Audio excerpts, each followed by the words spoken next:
Join us Wednesday the 30th of June for a live event here at the Engineering Technology Group with Blum Novotest. David, probing questions, what are we going to see?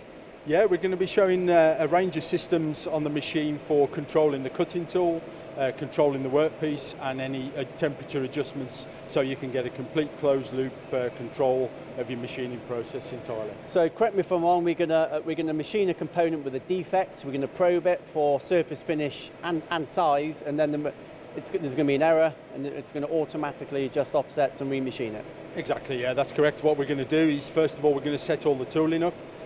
So you've got an accurate picture of your tooling. We're going to set the workpiece up so we know the location, and we automatically update the offsets for the workpiece.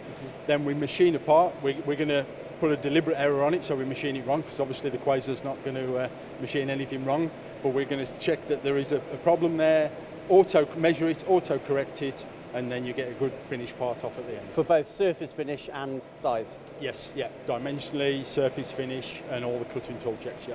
You've mentioned the Quasar, fabulous 3-axis machine, but quite often we see your product on 5-axis machine, so it's good to see it on 3-axis. Yeah, it's nice to be able to show it, because people think it has to go on sort of real complex applications really, but it's nice to show it on a 3-axis, which of course there are many in the field out there. And just for the viewers, what's the date again? 30th of June, a live webinar from ETG here. Tune in, it'll be great to see you. We'll see you there.